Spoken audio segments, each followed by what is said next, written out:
everybody. Thank you for your presence this afternoon. This is our second session of the day. There will be another one at 4.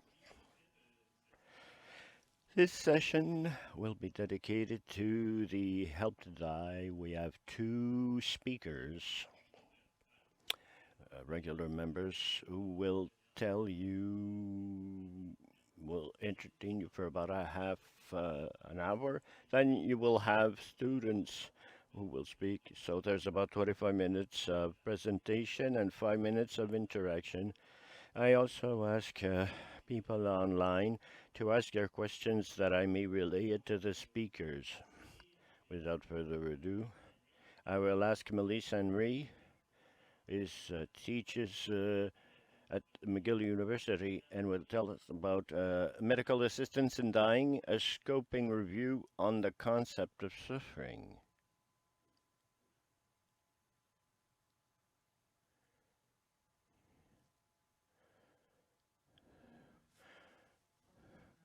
I'll be presenting in English. I could have presented in French, but I'll be presenting in English today.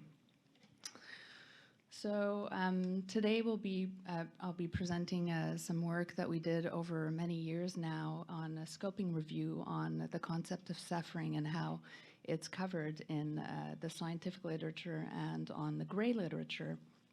So all clinical practice documents in the provinces of Quebec, Ontario, and British Columbia.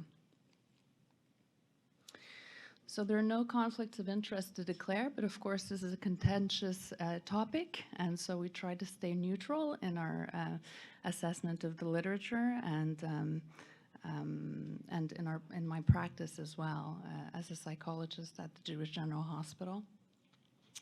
There was funding provided for this study by the Quebec Research Network on Palliative and End-of-Life Care, and from the Center for Research and Intervention on Suicide, Ethical Issues, and End-of-Life Practices. So at the conclusion of this presentation, participants will be able to hopefully understand how the Canadian scientific and gray-made literature consider the concept of suffering in terms of its definition, assessment, and management. Gestion. Et que toutes compétences sont pertinentes à cette présentation. Donc, l'aide à mourir est légale au pays depuis 2016. On peut être éligible pour des services de santé depuis, il faut avoir au moins 18 ans et être mentalement compétent. Faire une demande volontaire qui ne serait pas le résultat de pression externe et de donner son consentement éclairé. Évidemment, les critères sont difficiles à déterminer. Par exemple, une personne peut l'obtenir s'ils sont soumis à une souffrance intolérable.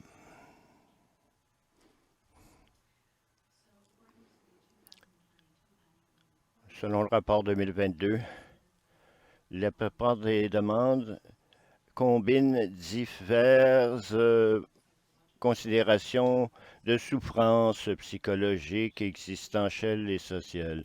Ce que nous voulons, c'est qu'il n'y a pas de proportion de patients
nous avons contacté enfin divers réseaux et institutions de soins de santé, centres hospitaliers de diverses régions de ces 3 provinces et nous avons recueilli 512 documents pour la littérature grise et pour la littérature scientifique.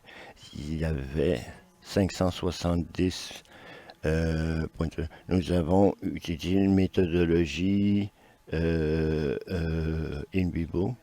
On s'en est servi selon, et ça a été suivi de discussions de guides. Alors, la documentation scientifique sur les 570 documents colligés, certains 13% couvraient la souffrance et surtout, ils étaient quantitatifs et transversaux. Pour la littérature grise, il y avait, ça couvrait, aussi 13% couvraient la souffrance. C'était des documents produits dans les provinces, dans la province de Québec. Qu'en est-il des résultats? Comment définit-on la souffrance et comment l'évalue-t-on chez le patient? Il y avait 7 sous-thèmes. La première était le cadre législatif.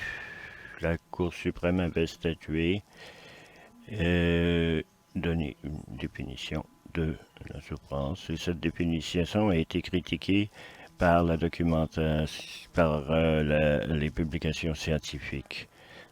Bien sûr, le législateur n'est pas là pour guider les pratiques et c'est pourquoi les documents de pratiques cliniques demeurent pertinents et c'est compréhensible. Mais une partie d'articles parus dans des revues scientifiques où l'on lit, et selon la loi, ça prend une condition irrémédiable qui cause une douleur constante qui ne peut être soulagée dans des circonstances acceptables et qui mène à un déclin irréversible. Toutefois, ce langage demeure vague et ouvert à des interprétations. L'autre thème, c'est que la souffrance est bio-psychosociale et peut être orientée vers le passé et l'avenir. Dans la documentation scientifique, on présente la multidimensionnalité de la souffrance qui va au-delà de l'accumulation de symptômes. Ça dépend du contexte personnel et c'est mené par les valeurs, les croyances et les expériences des individus. On décrit la souffrance comme transitoire et orienté vers l'avenir, comme un désespoir temporaire en réaction à des événements stressants et aussi une appréhension de l'avenir ou un plan de sortie sous-tendu par une intention de maintenir le contrôle. Par exemple, des pertes fonctionnelles, l'institutionnalisation ou une mort prochaine. Je n'aurai pas le temps de lire les citations.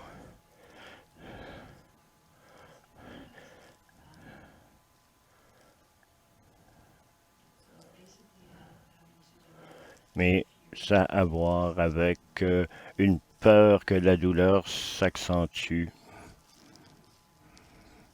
et d'autres peurs afférentes, et aussi la conception de la douleur totale. Tout cela est concordant avec notre pratique en soins palliatifs et en oncologie. La documentation scientifique définit la recherche de contrôle comme étant menée par une transition abrupte entre des soins curatifs à des soins palliatifs. Ces facteurs structuraux, à côté de principes d'objection de conscience, influencent la souffrance chez nos patients et l'accès aux soins palliatifs et ce qui vient se conjuguer en aggravant la souffrance, considérant que la pratique est innovante. Et les critères d'éligibilité ne sont peut-être pas pleinement compris par les patients et leurs chargés de fondés de pouvoir lors des demandes d'aide à mourir. Le quatrième thème, c'est que la souffrance est remédiable, mais remet en cause certaines choses. Les causes de la souffrance sont remédiables et on discute de l'implication de spécialistes pour fournir des solutions de rechange à la souffrance, notamment des neurologues et des psychologues. D'autres troubles ont été représentés comme des défis et qui altèrent le jugement et il y a une suggestion d'une évaluation systématique de la dépression qui peut être sous-diagnostiquée et l'importance de distinguer d'idéation suicidaire et une demande, par exemple, pour l'aide à mourir. Il y a aussi des déterminants sociaux de la santé, mais qui sont difficiles à cerner. L'autre thème était l'évaluation de la souffrance en tant qu'élément intersubjectif.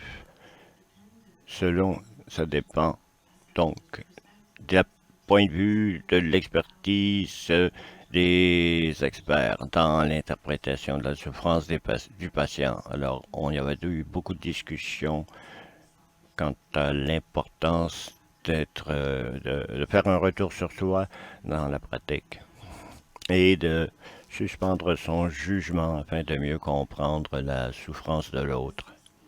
Le sixième thème, c'était la pénurie d'outils objectifs. Il y avait peu d'outils qui avaient été suggérés pour l'évaluation. Et le MGL mentionnait brièvement le S45 pour évaluer les symptômes de douleur.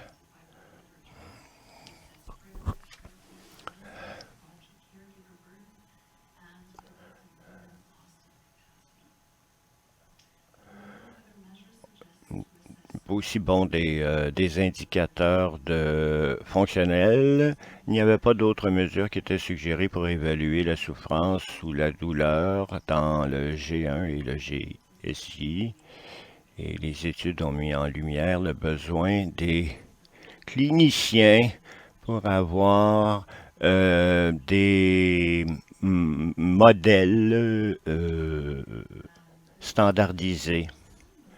Le septième thème portait sur le besoin de formation clinique supplémentaire et des directives.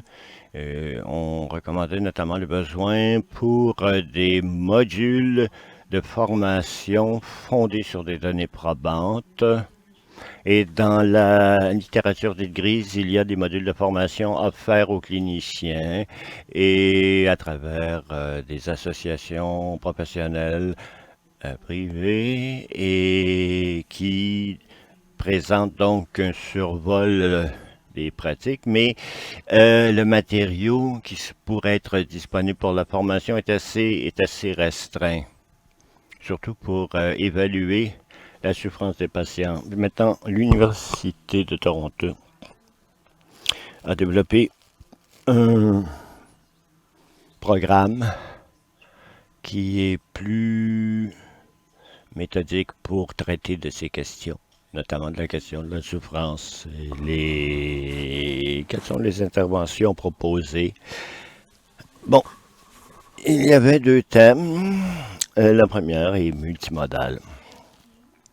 Le premier modèle, la gestion de la souffrance multimodulaire, on proposait l'usage de l'écoute active et de la présence thérapeutique pour la gestion de la douleur, tel qu'il apparaît les deux types de documentation On référait au modèle psychosocial pour fournir un soulagement de la souffrance. Mais il n'y avait pas vraiment d'interprétation interdisciplinaire. Bon, pour la littérature grise, on se concentrait sur la gestion de la souffrance physique en discutant, par exemple, des ordonnances aux opiacés et des techniques de gestion de la douleur. Il n'y avait pas d'autres interventions mentionnées pour ces domaines, ni de référence à des directives de pratique clinique. L'autre thème était les contraintes des facteurs à la dispensation de soins, la gestion de la souffrance, et incluait la possibilité de former des directives et parler aussi d'évoquer les limites du contexte hospitalier lui-même. Il y avait aussi des disparités géographiques entre centres tertiaires et des centres communautaires. Et la littérature et les documents mentionnaient les ressources limitées en personnel. Donc, les deux types de documentation identifiaient un parti pris qui sous-tendait une approche qui entraînerait les cliniciens dans une direction donnée.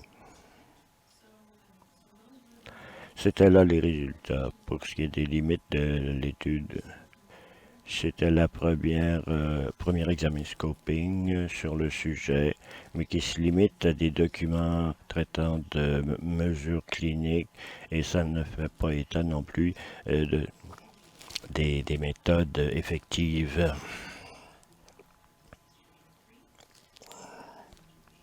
Une étude est en cours pour mieux comprendre les pratiques et comprendre les besoins en formation des prestateurs. Et bien sûr, il y a des documents qui ont été examinés par la province de Québec, de l'Ontario, de la Colombie-Britannique, ce qui exclut bien sûr la perspective, le point de vue d'autres provinces telles les maritimes. Donc, comme sujet de discussion, comment définit-on la différence? La définition de la souffrance s'en tient au modèle biopsychosocial, mais il y a une occasion d'intégrer des approches orientées vers le rétablissement ainsi que le classement international de l'Office mondial de la santé avec en vue de s'ajuster ou s'adapter à la maladie. Ensuite, le domaine est ouvert pour des évaluateurs et des pourvoyeurs de services pour définir leurs propres pratiques. Bon, il y a des associations et de formation pour le soutien pour les évaluateurs et les fournisseurs de services. Il reste encore beaucoup à faire cependant quant à l'intégration et de le mettre en syntonie avec un programme éducatif de formation et obtenir des formations sur des indicateurs de soins palliatifs et qui soient intégrés à nos systèmes de données. Il existe donc un besoin de poursuivre l'intégration des questions de diversité, d'influence culturelle et d'accès aux soins dans certaines régions. Bon, comment évalue-t-on la souffrance? Eh bien, on cherche des signes de détresse pour être mieux couverts dans les documents à la lumière de la nature complexe de la souffrance, à la fois psychologique, sociale et existentielle. La documentation a limité l'évaluation aux composantes physiques et fonctionnelles, par exemple pour la dépression, la perte de morale, l'isolement social, la perte de dignité. On porte qu'une attention légère aux idéations suicidaires. Il faut établir le départ entre l'idéation suicidaire et la demande pour l'aide à mourir n'a pas été vraiment approfondie. On sait que les patients qui demandent l'aide à mourir, à qui on refuse cette aide à mourir, représentent peut-être un risque accru de passer à l'acte. Ensuite, il y a aussi un programme d'études qui devrait aller au-delà de la simple évaluation des critères objectifs. Et toutes ces choses se font, mais ne sont pas nécessairement reflétées dans l'examen que nous avons mené. Quant à la souffrance, la pharmacologie pour la douleur et la psychothérapie sont mentionnés, mais pas toujours dans une perspective interdisciplinaire. On ne mentionne pas des directives cliniques pour la gestion des symptômes. La stigmatisation à l'encontre des opiacés est documentée. Des interventions ciblées ont été proposées, telles que la psychoéducation, etc., etc. Et peut-être aussi la littérature, la documentation grise pourrait inclure l'étude des refus, comme par exemple par crainte de la stigmatisation. Bon, si on inclut les soins palliatifs dans la trajectoire, est toujours important. Là aussi, de traiter de la question de la transition des soins curatifs aux soins palliatifs. Comme suivi, nous avons pris ces résultats, nous avons obtenu un don. Et pour le financement, et avons mené des rencontres à travers le pays sur le sujet de la souffrance et de l'aide à mourir. Mais nous travaillons sur le rapport et le rapport dans sa phase de finalisation.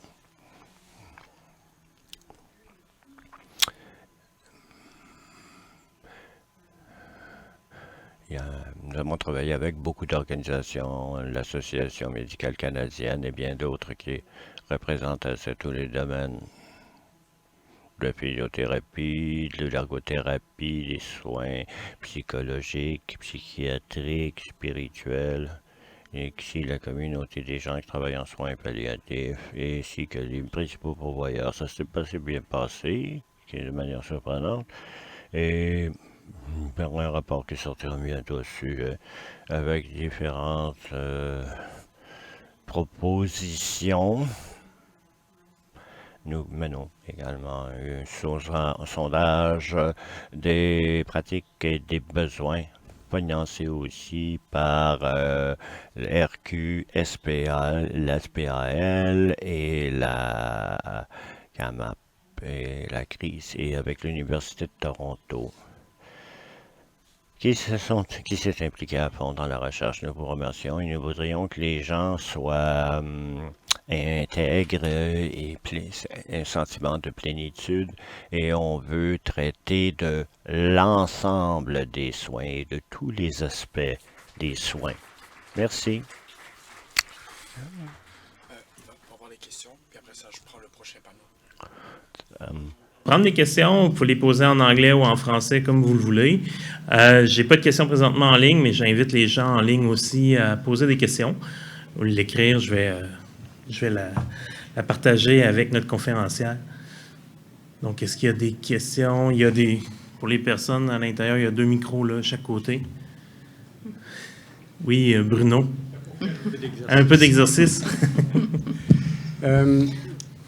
After your review, Après votre examen, pensez-vous que les soins palliatifs ou ça devrait être d'autres médecins ou d'autres équipes? Parce que vous savez, je ne m'attends pas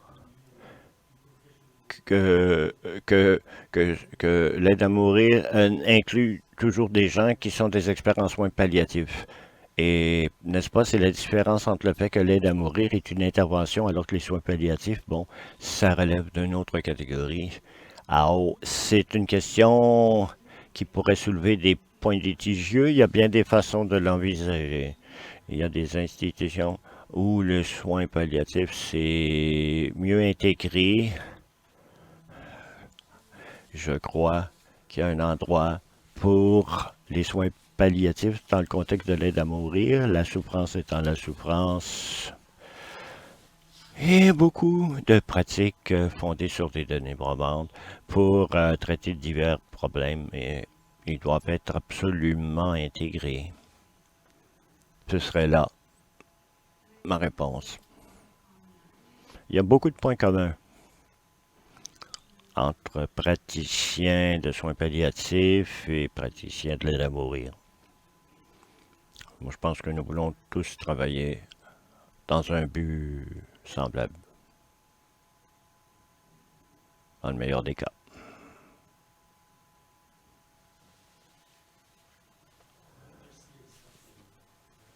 Et courageux d'aborder un sujet pas facile à cerner. Hein. C'est extrêmement difficile à cerner. Moi, ça fait 30 ans là, que je travaille en psychiatrie, onco et soins palliatifs. Et ça reste quelque chose qui est très difficile.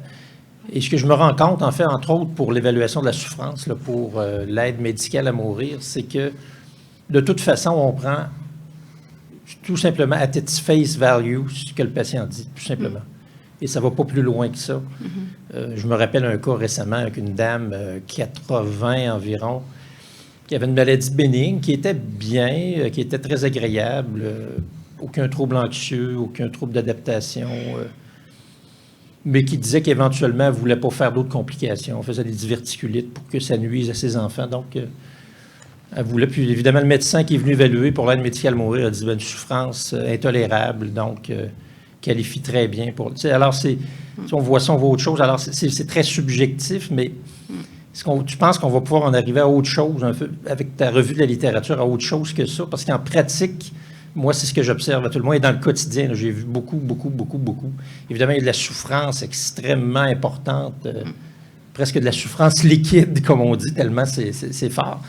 Mais on ne peut pas juger de la souffrance, je suis d'accord, évidemment, je suis psychiatre, mais quand tu vois une dame comme ça qui est relaxe, c'est plaisant de la voir, d'en retourner, c'est très agréable, on discute de choses et d'autres, mais quand tu es évalué par l'aide médicale à mourir, c'est souffrance inacceptable, intolérable, et elle est admissible à l'aide médicale à mourir. Je ne sais pas si tu penses, après ta revue de littérature, qu'on va pouvoir se sortir de ça, ou ça va toujours rester un peu comme essayer de définir qu'est-ce que c'est l'amour. Ça va toujours être difficile et évasif, je crois.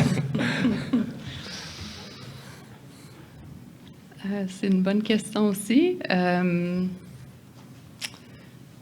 C'est pas évident la question de la souffrance, je trouve. Parce que la souffrance est tellement multidimensionnelle. Puis si on travaille, parce que je suis psychologue aussi, donc ça c'est mon... je suis une championne de la psycho-oncologie, mais si on pense à la souffrance de la personne, c'est pas toujours ce que le patient apporte.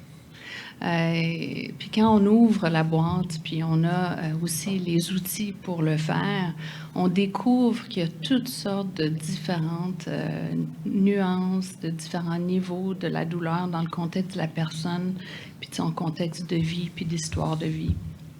Donc, puis ça, je pense que on entre dans une sphère de contexte psychothérapeutique. Donc, c'est quand même assez spécial comme situation parce qu'il y a une personne qui souffre, on sait qu'il y a une multidimensionnalité de son expérience, mais on a aussi des médecins qui pratiquent l'aide médicale à mourir. Donc, dans un certain sens, est-ce que les gens sont bien équipés à faire l'évaluation de la souffrance dans cette complexité-là? Je ne sais pas. Je pose la question parce que, selon moi, il faut vraiment avoir un training particulier en psychothérapie. Donc, dans plusieurs cas, peut-être que c'est correct, mais dans d'autres cas, je pense pas que c'est tout à fait correct. Mais ça, c'est mon opinion. Il y a plusieurs opinions. Puis aussi, il y a la question des ressources. On n'a pas les ressources pour nécessairement, optimalement, pratiquer dans cette sphère-là. Puis il y a aussi le stigma, je pense, par rapport à la consultation en santé mentale. En tout cas, je pense que c'est le plus la santé globale, là, mais oui. Je suis désolé pour les deux personnes qui voulaient poser des questions. Je vais vous inviter à interpeller Mélissa tout de suite après, étant donné qu'il faut respecter l'horaire le plus possible. Merci, Mélissa, pour cette excellente présentation. Table. Thank you. Et puis, c'est agréable parce que les derniers dires de Mélissa parlaient de santé mentale et c'est exactement vers là qu'on s'en va. Bon relais, excellent. Donc, la seconde présentation, c'est Isabelle Marcoux qui va la faire. Isabelle, elle est professeure à l'Université d'Ottawa et elle va nous entretenir sur une étude transversale sur l'acceptabilité de l'aide médicale à mourir. Qu'en est-il dans le cas d'un trouble mental? Merci, Isabelle.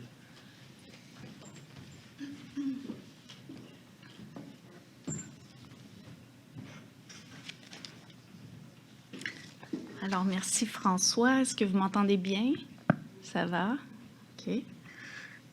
Bonjour tout le monde. Bon après-midi. Je suis contente d'être ici.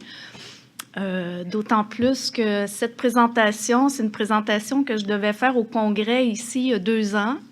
Mais le Congrès est annulé.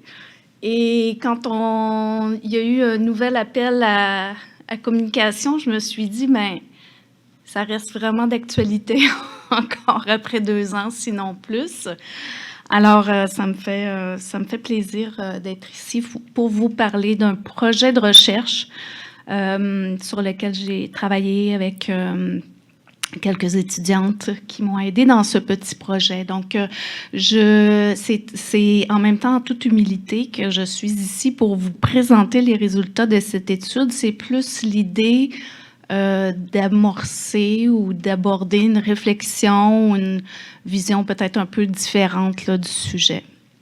Donc, je suis consciente que c'est quand même déjà de parler d'aide médicale à mourir dans un congrès sur les soins palliatifs. Ça fait quand même longtemps que je travaille sur le sujet et j'ai été longtemps refusée pour venir présenter à l'époque, on parlait d'euthanasie, mais pour venir présenter dans les congrès de...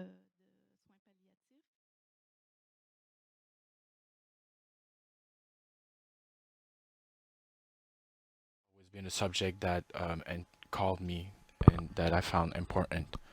And so I will tap on the green.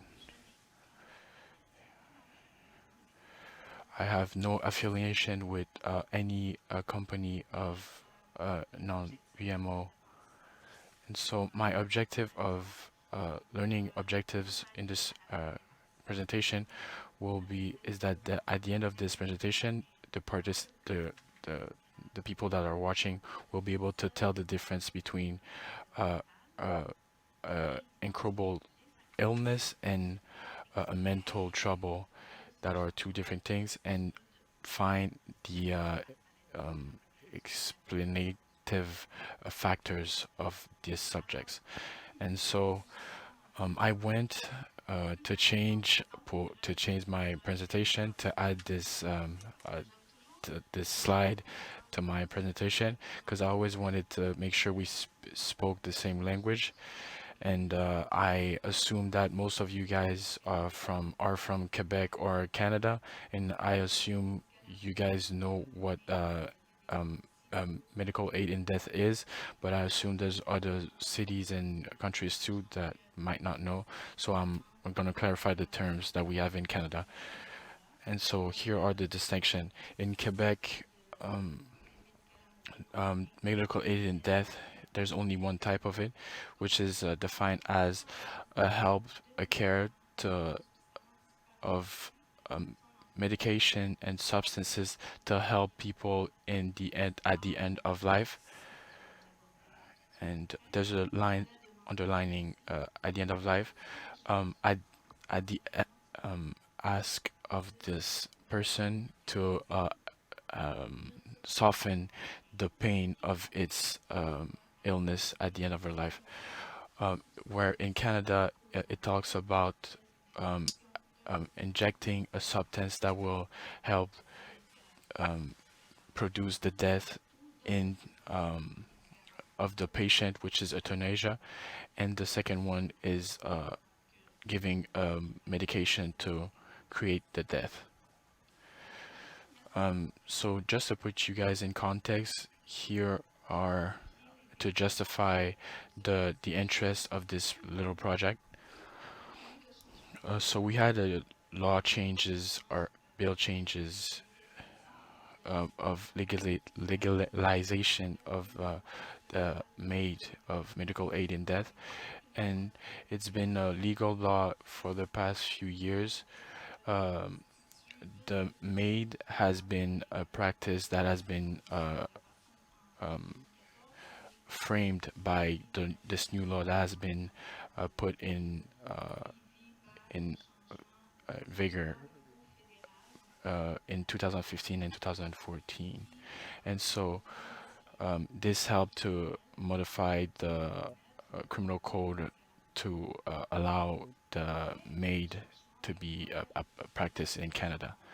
And since this law change, there has been discussions about the acceptability or its effect of being okay, about the criterias that have been omitted in the law, because there are some people that felt excluded, considering that they met most of the criterias, except for a few, and the criteria that was criticized the most in the Quebec law is of previsible death in the federal law. So since 2017, there has been a contestation against Trujon and Gladu, which are illnesses, neuromedical illnesses that did not meet the criteria of probable death illness. And so they contested this law on the basis of this criteria, saying that it is a discrete a law that is discriminatory against these type of illnesses. And so since 2019, there has been a favorable judgment made. There has been a favorable judgment made on this subject. And so Jean Truchon and Nicole Gladu, at the moment of the law change that did not come in vigor immediately, had access to an exemption to have the medical aid to die since the application of this law. And this application of this law has, without the criteria of previsible death, has been made late since the apparition of COVID. And so there has been a lot of situations where this change, this subject is not the approbation, or most people don't really like this subject or are okay with this point. But we know that most people that are at the end of life situation are usually more favorable to this subject. But while taking this criteria of end of life criteria, it opened a lot of illnesses that are now involved in this, and so mental trouble health are now also allowed to be included in MAID if they are inside all the other criterias that are in MAID. And so now a lot of people have more access to this new MAID. And I will not come into all the details, but in here I will talk about it's showing you how the mental illnesses have been talked about the medical aid in death. And previously, Melissa talked about this, about the suicidal intentions and thoughts. And it's not a new idea. People have been talking about this. People the people of the Association of Suicidal Death talked and tried to let people know that there should be a distinction and links between medical aid in death and suicidal, especially in people that have mental illnesses, knowing that most people that take their life away usually suffer from mental troubles. So knowing this, we know that most people, it's not everybody that suffers from mental trouble do practice suicide, but it's still something that we had to think about. And so there has been a lot of committees that have been put in place, as much as federal and provincial, to talk about the subject, and there has been a lot of recommendations. It hasn't always been easy as a subject, but the expert that did not come to an agreement to this subject. But what I'm trying to say is that this project that I will present you has been based on all these little contexts that happened before the Trishan event. And so this small project that we did with the prevention of suicidal comedies were made on this medical aid in death. Sorry, I pressed on the wrong button. So quickly, we saw that there is very little studies that have been done about of provincial suicidal committees, and so these people have been on the daily say that they want to kill themselves, where there's a debate where on is there a link with the medical aid in death and suicide? If yes, what is it? And this is a whole nother question that we will try to talk about today. And so what we see in the literature is that the people that are the closest to or the people that are linked to the medical aid in death are usually less favorable to euthanasia, and so the close people really don't like it, and then people in that are in the caregiving domain and that are very close to the people that are about to die, that are closer to the people at the end of their life, are usually the people that are not for this point. And so we see that from the people that have been interviewed.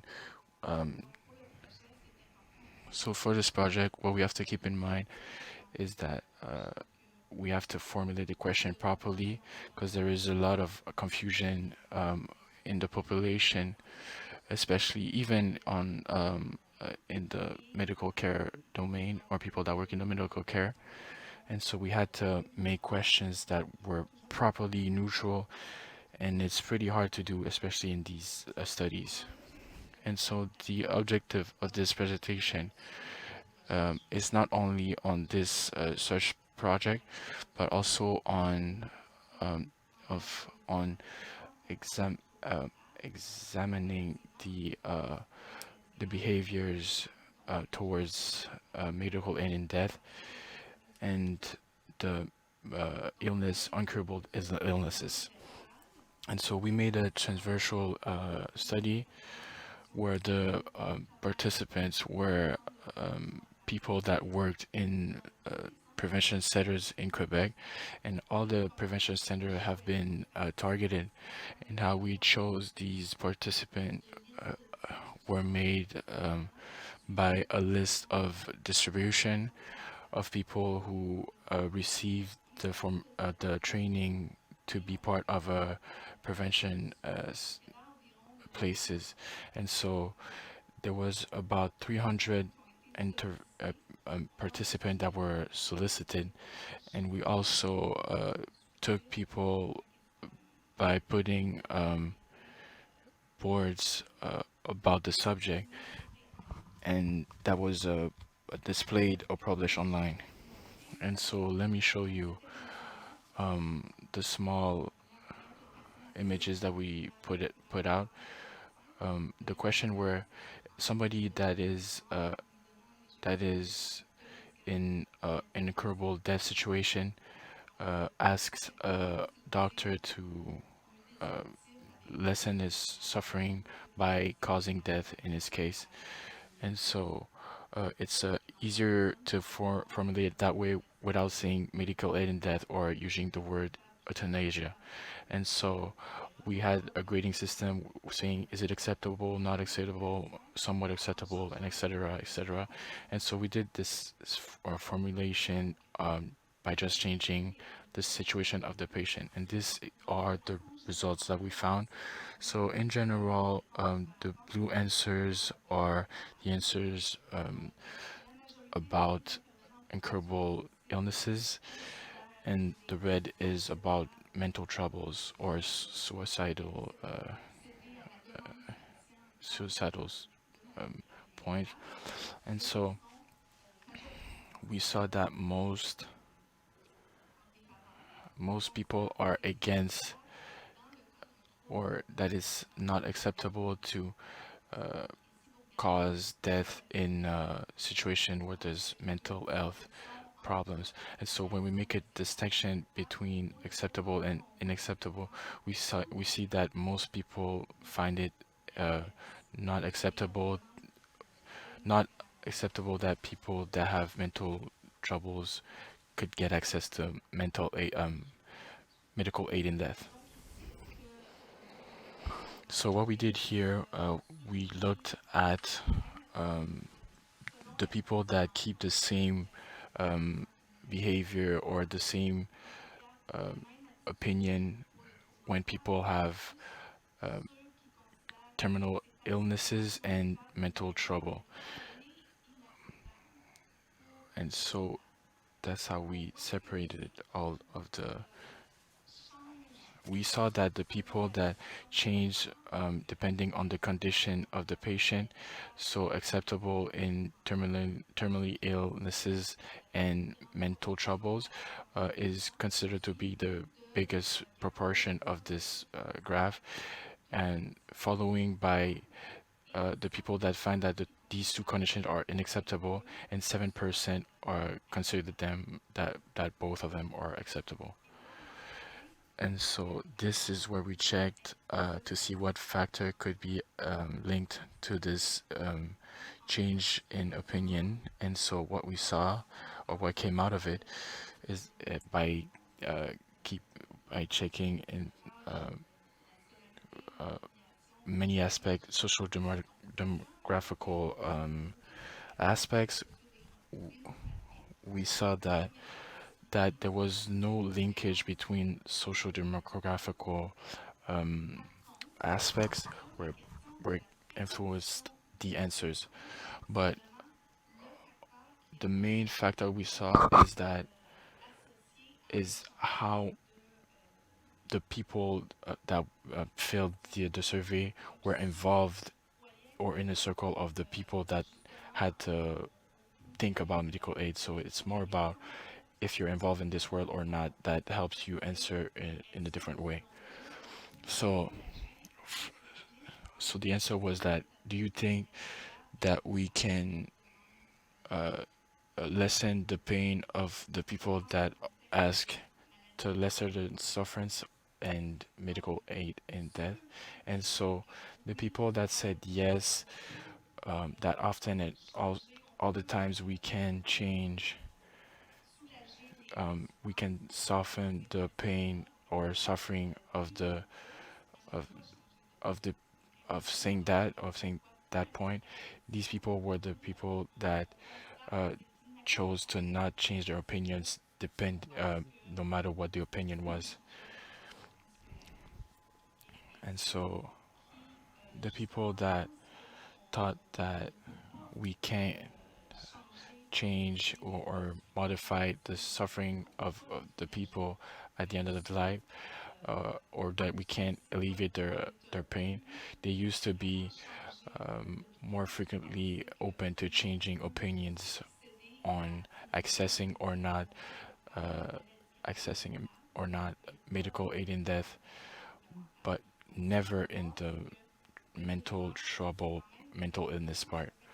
And so the people that say these things are usually the people that are used to working with people with mental illnesses, which is something that they know very well. And so the difference is that it's not even the frame that they usually use to work in. So what we don't see here is that how can I say this? It's not statistically useful or remarkable that the experience, the professional experience, or that the people that professionally have experienced somebody that called them of in the suicidal center that tells them I want to end my life, and that is has an incurable illness. We see that these people seem to that is present that are more to change their opinion depending on the condition of the patient. And so same thing for the experience with the close people. And so just for the time, how much time do I have left? 2 minutes. Okay, thank you. So the the goal is to talk about a start of a reflection on the people that are called at a moment or another in their workspace to, even if it's not their main subject of work, like the mental health prevention people that can be affected by this. We can see that it would be interesting to check above or outside of this population that is involved in this subject. We should check the people that have mental trouble and to see how they perceive this this possibility the of uh, of the people that are more frequently involved in these spaces in the practice of medical aid in death. And I want to keep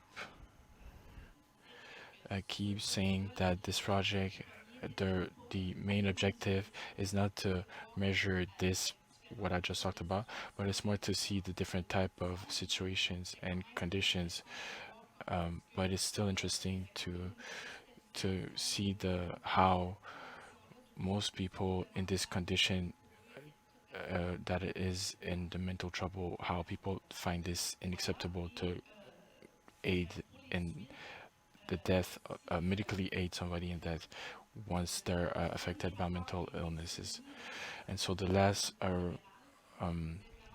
report that we received on the federal level said that the reflection elements for the people in medical aid in death said that the people that were affected by mental illnesses, and the fact that when they decide to do this, and that the fact that it's irreversible and the pain that it might cause, they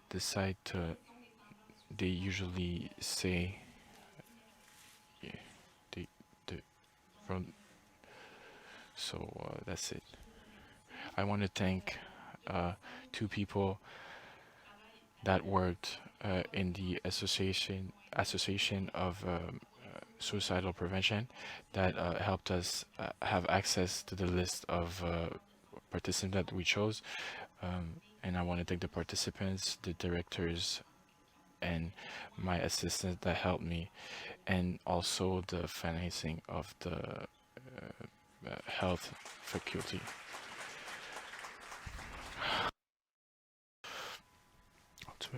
Okay. Horaire, mais je vais prendre.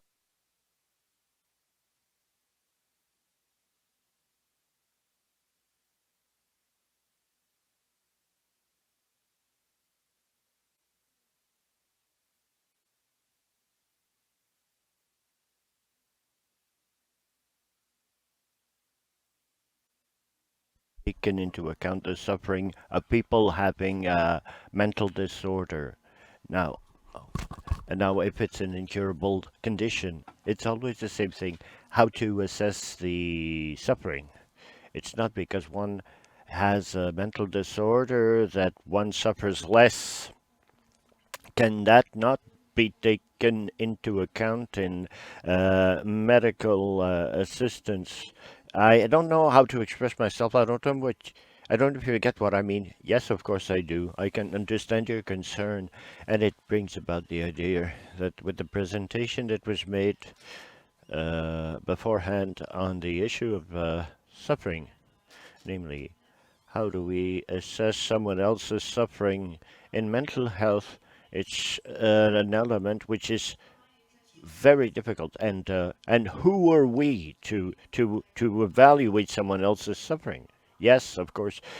Hence the importance to equip and to see to what extent we can say that the situation is present and is something to be taken care of. But how do we handle it?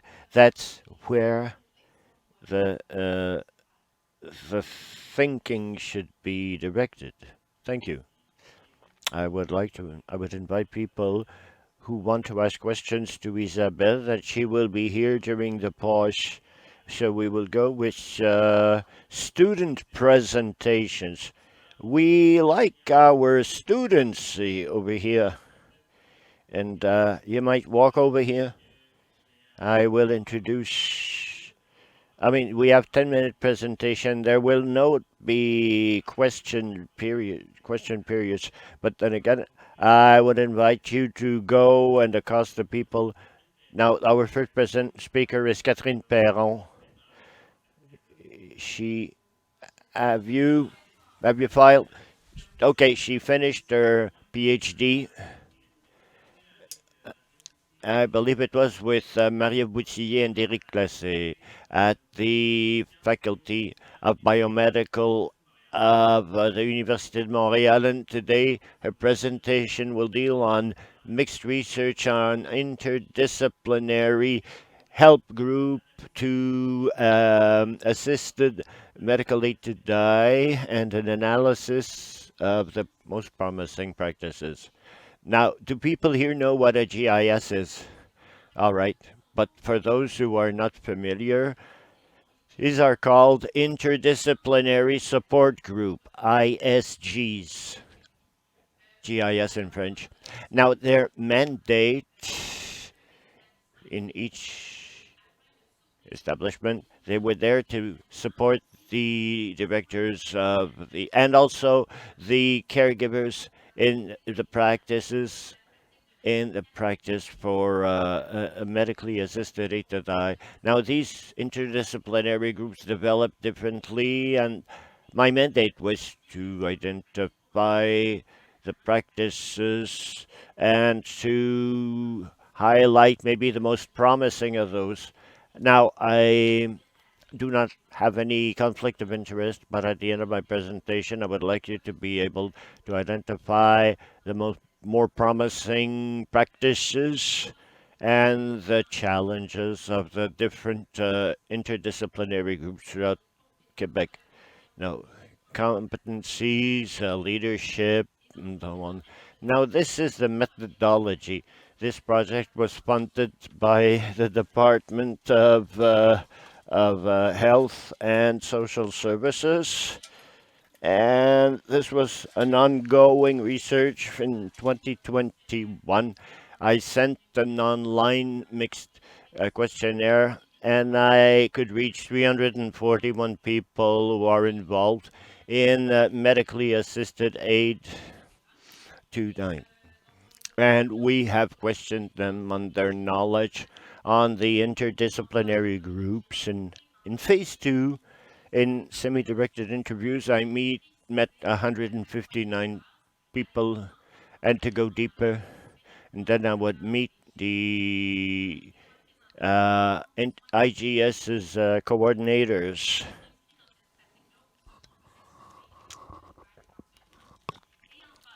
In phase three, I could validate among the participants.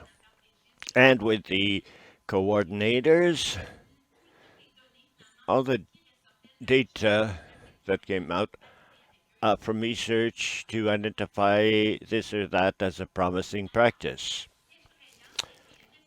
What is dreadful is what came out of this result, but there were 30 promising practices and 9 sub-practices which managed to give them a level of recommendation. You see the color scheme from Granny Smith green to red Van Cortlandt.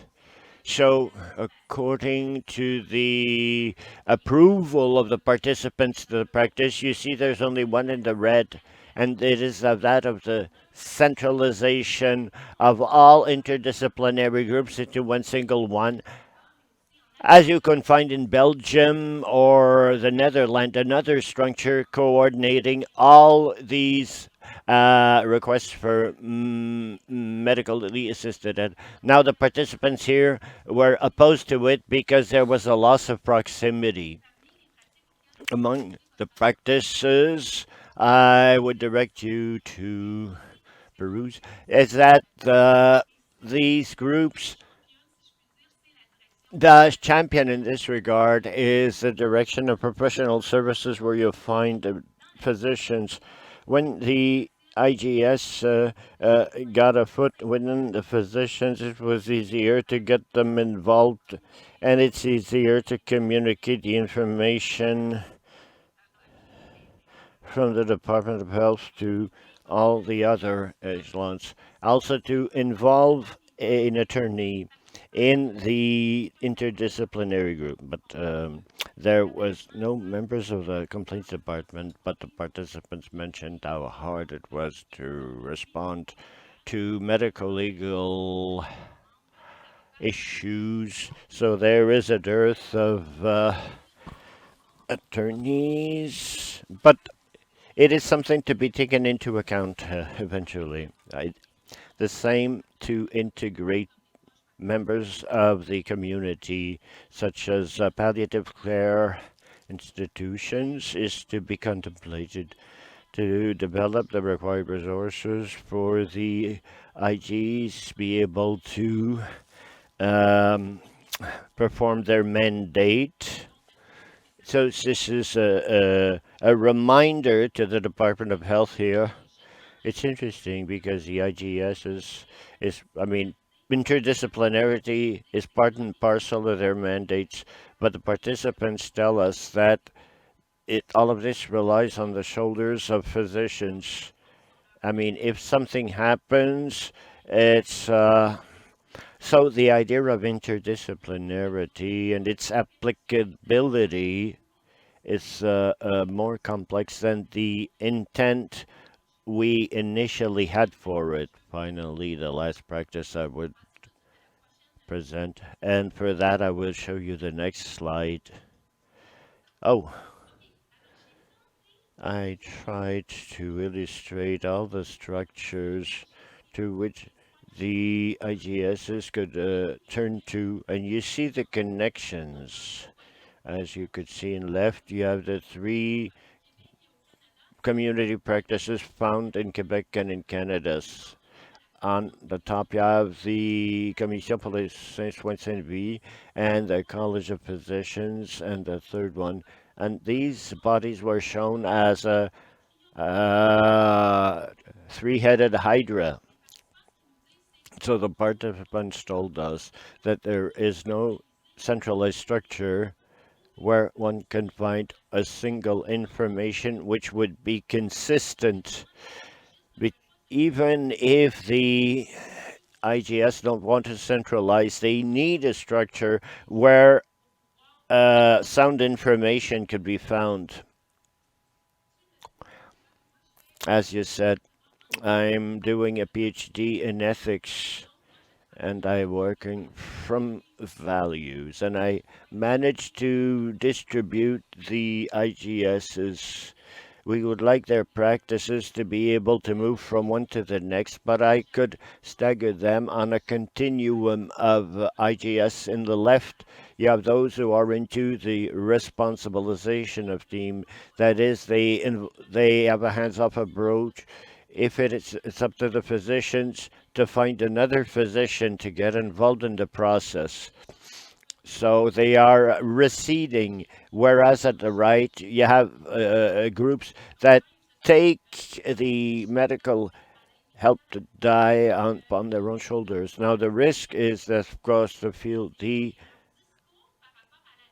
but their discussion about the law is different, and what the participants tell us is that the promising practice is found in between. A participant said, I said, I would accompany the teams for the duration of the method, but I will not do anything in their place.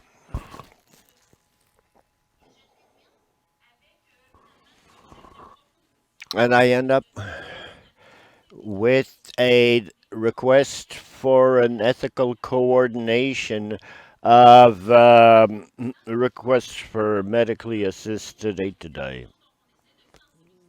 We try to heighten awareness of everybody to these practices, but in some establishments, we ask physicians who are conscientious objectors to get involved up until the second evaluation, saying you could manifest your objection, but you must, at the very least, be the second evaluator of the patient. So, and as for the taken in charge, then we are dealing with the specialization of certain people, and we would have to rely to a small number of people.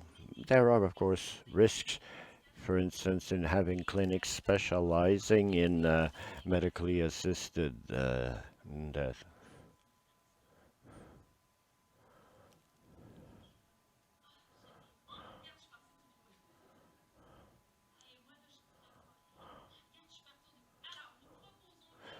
So we propose the integration of the models. Didn't do nothing. So responsibilization, but also the sharing between groups. Instead of being pigeonholed in for each group and each establishment, we encourage the sharing of practices in the IGS. So that's what I will be working on for the years to come. That it is. Thank you. Thank you, Catherine. Always dynamic. We like it. Next student. Who was among us this morning? David Lavoie, who's doing his PhD in human science in the psychology department at UQAM, working under Valérie Bourgeois-Guérard, and he will tell us about the nursing experience in medically assisted help to die among nurses. I would like to thank Francois for the organization of this day. I thought I had 30 minutes. I would thus have to, no, when I submitted the abstract, I thought it was 30 minutes. So those of you who read it, it won't be. If you want some elements for the presentation of today, I still don't a disclosure. There are no conflicts of interest. And the goals, the learning goals, is to be able to better understand the experience of nurses in a context of medically assisted aid to die. And as for the referentials, I would like to facilitate the communication, cooperation, and to create leaders. Now, since we are rather well oriented as for the criteria of, I would perhaps in this regard mention to that is something which is evolutive since its legalization, and it is broadening. And the participants was I met them before the abrogation or the repeal of one of the criterias. Then I have three qualitative lenses. The triangles were qualitative metasynthesis and thematic analysis with nurses in 2019-20, and then a more. And as for the metasynthesis, I was mainly interested in what influence the experience of the nurses in the Canadian conflicts. So it bore on the first 5 years of legalizations. There were 9 articles that were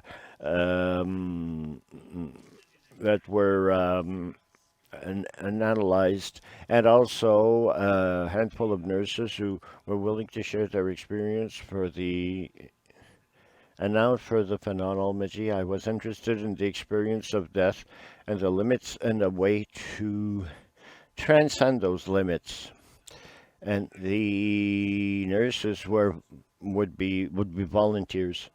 Now during the interviews, the nurses spoke of their experience of death at different times of their career. When they spoke of it, it was not only the care per se, along with of a lifelong experience, or on a linear time scale, dies before legalization to the future anticipation on the nurses at an experience of a more circular timeline. In other words, that they would often go back to some analogous experiences that are analogous to the previous one dealing with death. So the terrain is not neutral, and they said that before the law, their experience and their values could taint their experience of death and of its accompaniment. And from these values, they had different ways to anticipate anticipate how they would abide by the law. And the third tempo is that the steps 1 and 2 at would determine their condition of their participations to IMID. And during these interviews, it became obvious that this isn't limited to the intervention, the lethal injection, but it is something that is time factored.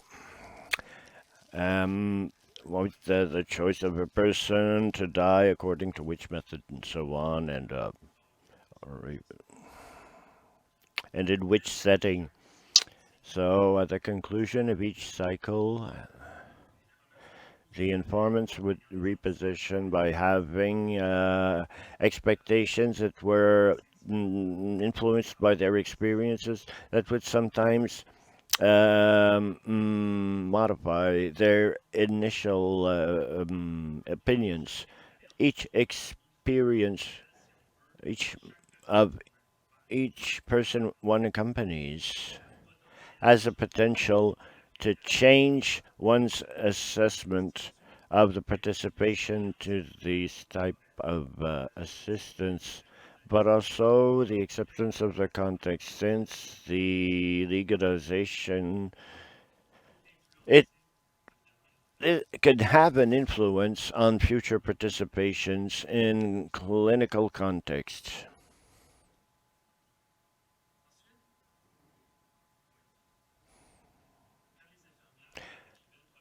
When the nurses would describe IMAID, they would shift between a more technical role and a more humane or relational role. Techniques and protocols are essential that after they allow that to happen. But is it to say that one has to opt between a more technical or a more humane approach? According to the nurses, no. What they purport to do is to conciliate the two postures.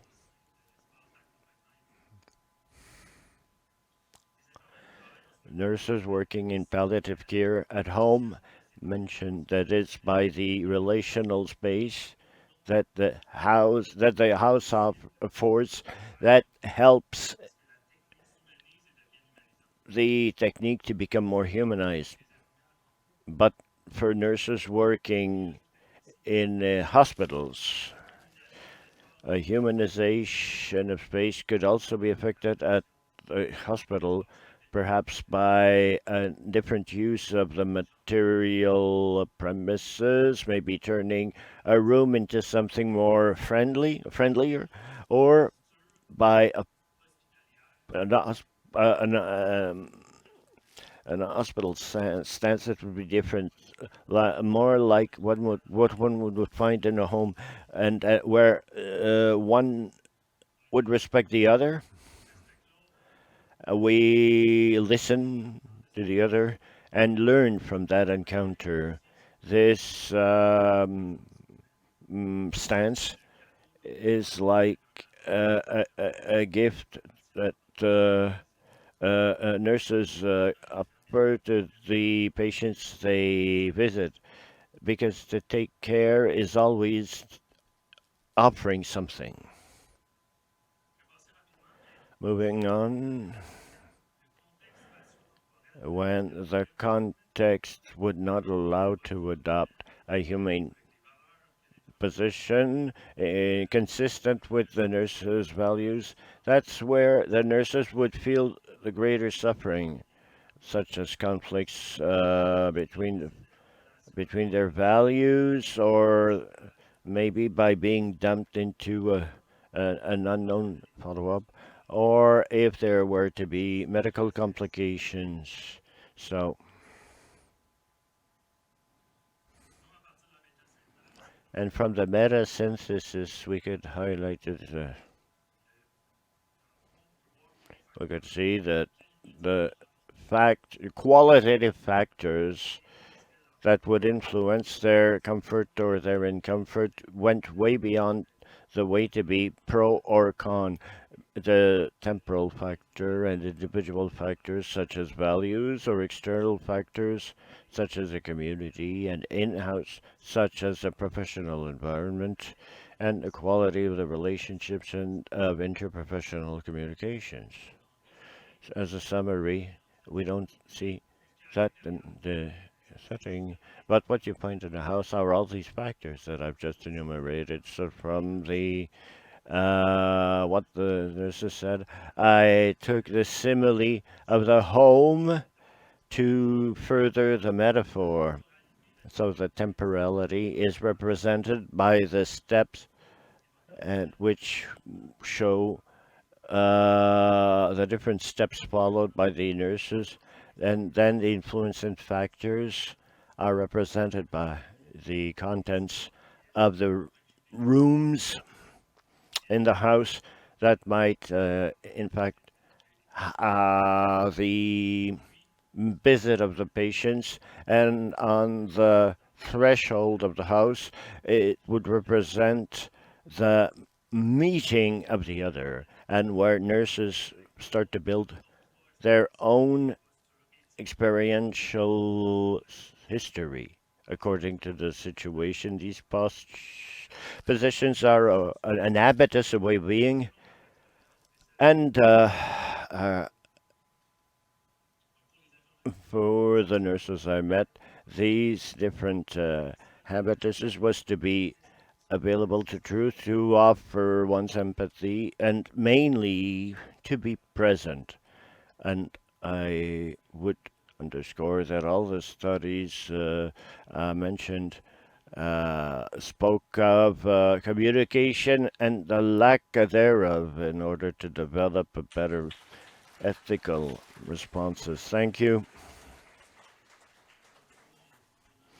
Thank you, David. Listen, we will overlap by 4 or 5 minutes. We have one last presentation by Vanessa Bergeron.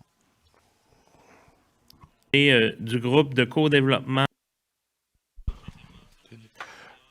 For the approach of social workers, working with a clientele to help people medical aid in death. So I would like to invite Vanessa to come up front. Is she even here? I think I saw her this morning.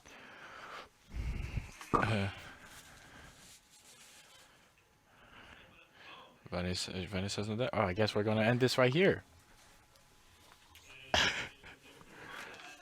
I can't make her appear. So do you want to continue?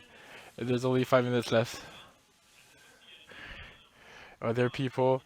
We have 3 to 4 people that would have questions for Catherine or David. If you want to come back up, David and Catherine. So is there anybody that has questions? Oh, you have a question for me? Oh, okay, here I come. Do I have to come all the way back up? Yeah, for the mic. For the people online, yeah, you have to come up, please. So good work, Miss Catherine. I think I did not understand. Could you explain it again? Can you help with the interpretation of the law or the role of the GIS? So the GIS that are more in the responsibilization is in the code of deontology of that says that the doctor has to keep giving the help to the patients, and the law says almost the same thing, but who says that the law says that the doctor that has a problem with his conscience, where he doesn't feel comfortable with this, has to address the director of the establishment to and there's this lack of comprehension, and the participant, when they were talking to me, they did not understood the law properly, and or the way they understood it formed how they made their support system. And so in the law it's clear in on the doctor's side, and I see how this just could be lost, but the objection of conviction, are there application is there application in between the doctor and patient, but there's also doctors that have a problem where they will remove themselves from giving care to the people at the end of their lives. So let's say there's a doctor and he's gonna remove himself from giving care to the people that are sick, but there will people that will lose job. And I just want to say that it's really complex, and there's not only the doctor, there's the nurses and the social workers, and there's a lot of dimensions, and there's probably a confusion about that. And the conviction problem, is it overuse, the conviction, the motive of conviction, problem of conviction, and it feels like it came back up a lot. I talked about it a lot. Thank you. Um, I have a comment for David. It was great, David. I just wanted to say that I appreciated what you did. No, you don't have to go upstairs. You don't have to go upstairs. Okay, but the other guy has. Hi, my name is Ashid. I am an acupuncture in a palliative home, and I will come from what he just said. In my case of my practice, there was a case where I had to um, uh, guide a patient who wanted to take medical aid in death, and she was in a clinical situation that was very particular, and they just had to evaluate his ca- uh, can her candidature, and she got refused. And from my point of view, I think it's a problem, and I think in the continuum of the GIS, there are people that are more um, um, guided, or, and I wanted to know what type of GIS that that I could refer my patient that she would not fall under that. And the thing is that it's not the work of the GIS, it's the work of the doctors to evaluate properly. The GIS is only there to support the doctors and the workers, and I think the doctors are hurted from the GIS that were too much or intervene too much in the work of the doctors, and so in the complex cases, the GIS are supposed to be there and guide and accompany the people, but yeah, but my question was mostly about the um, company. And so also, if I want to say, the GIS are also able to support how they want to uh, announce the refusal that they had. So if the doctor knows that it's going to be a refusal, he's going to contact the GIS.